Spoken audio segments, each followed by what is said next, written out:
কাপড় ঢেটে দিচ্ছি।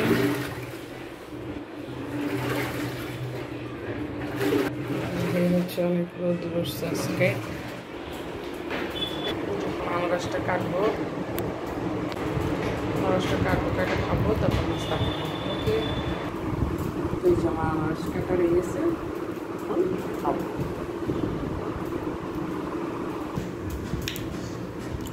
আনারসটা একটু মিষ্টি, মজা। তো হচ্ছে নাস্তার খাওয়ার পরের দৃশ্য আর কি।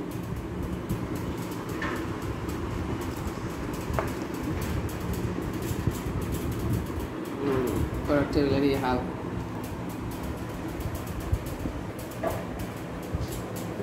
দূরে দেখা যায় কি যে অবস্থা টেবিলের হাল। সকালবেলা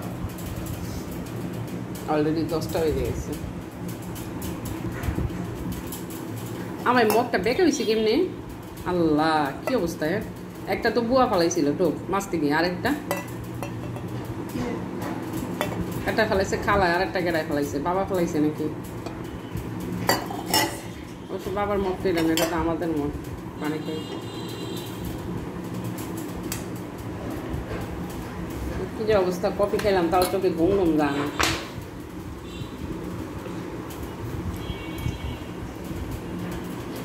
কি যে মানে মানে কি বলবো, মানে কি পরিমাণ জেলে বেলো বাসা। এগুলোতে কয়েক ঘন্টা লাগবে আমার গুছাইতে, মানে ধারণা বাইরে। অথচ মানুষ মাত্র 3-4জন মানুষ বাসার ভিতরে, কিন্তু বাসা দেখলে মনে হয় যে বাসার ভিতরে মনে হয় মিনিমাম 10 জনের বাসা। এটা আর কিরকম লাগে, মানে যেরকম কাজ সেরকম এলোমেলো।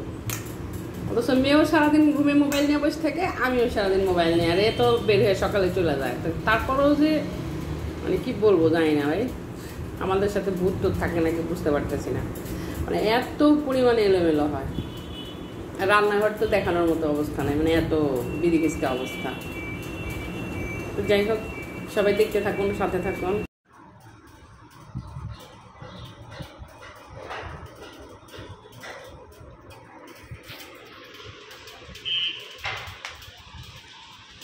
আমি করলা কাটতেছি, তারপরে যে বেগুন নিয়ে বসছি, বেগুন ভাজি করবো, করলা ভাজি করবো, আর টমেটো করবো না, টমেটো কাইটা ফ্রিজে রেখে দিব নুডলস টুডলস তরকারিটা দেওয়ার জন্য। আর এই ফলগুলারে জুস করে খাবো, এখন না মানে পরে খাবো আর কি। যে মেশিনে কাপড় ধোয়াই গেছে, ওটা মেলা লাগবো।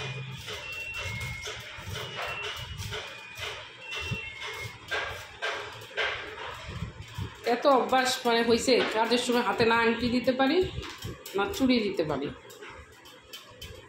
আর হলো কাজের মানুষ, কাজের খালা একদিন আসলে একদিন আসে না, মানে হলো জ্বালা।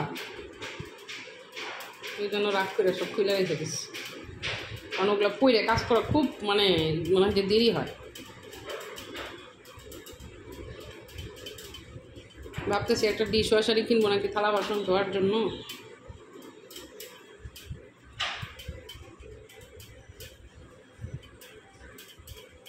কিনলে ভালো হয়,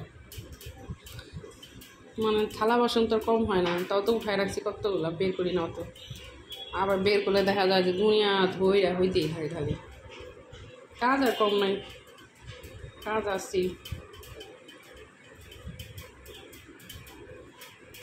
আমি যে করলা যেভাবে কাইটা আবার যে মানে বিচিগুলার আবার বাইসা বাইসা আলাদা করি, আর কাটাকাটি করি হচ্ছে ডাইনিংয়ে, রান্নাঘরে গরম লাগে ওই জন্য।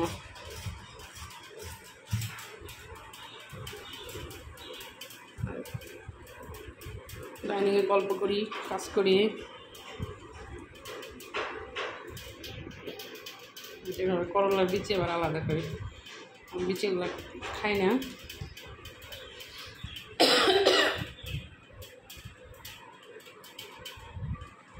আবার হালকা হালকা কাশ।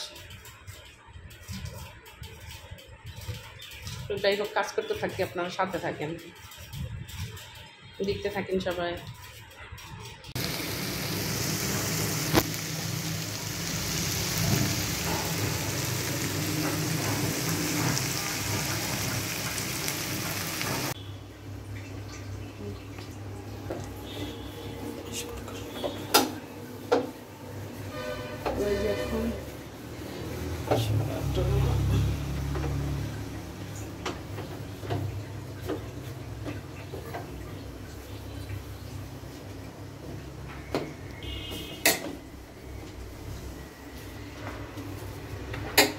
হচ্ছে।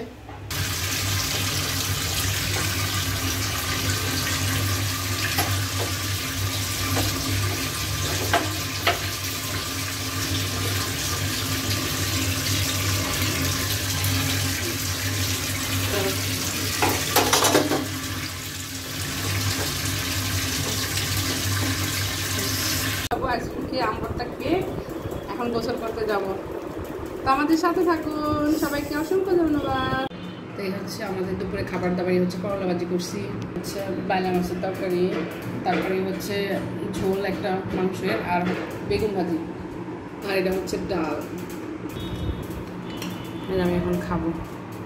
ছোট্ট ছোট্ট করে বেগুন ভাজি করছি আজকে।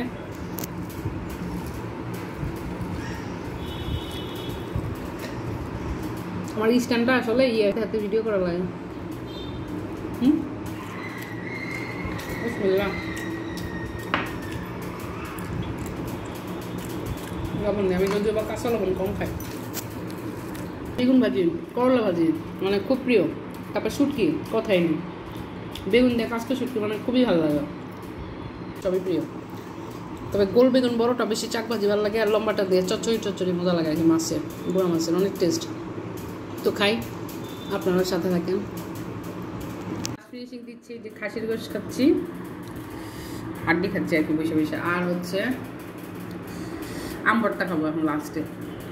আজকে বাসায় মিষ্টি নাই, মিষ্টি খেতে পারবো না, এই জন্য আম ভর্তা খাবো। এক বক্স আম ভর্তা নিয়ে যে বসছি, আমি শেষ করতে পারবো কিনা জানি, যতটুকু পারে খাবো আর কি। এখন বাকিটা আবার রাত্রে খাবো। এই যে আম ভর্তা খাচ্ছি, আর একদিন খাইছি, এটা হচ্ছে বছরের থার্ড আম ভর্তা খাচ্ছি আর কি। বছরের প্রথম মানে সেকেন্ড, এ হচ্ছে থার্ড, মানে আজকে 3 নাম্বার আম ভর্তা। ভাত খাওয়ার পরে খাচ্ছি, সবসময় গোসলের আগে, আজকে গোসলের পরে এবং ভাত খাওয়ার পরে খাচ্ছি। খুব মজা লাগতেছে, কাসুন্দি, মরিচ, চিনি সব কিছু দিয়ে। আর আম ভর্তা কিন্তু যখন তখন খাওয়া যায়, কোনো সময় বা টাইম লাগে না। তো সবাই ভাবে ভর্তা খাবেন, খুব মজা লাগে আসলে।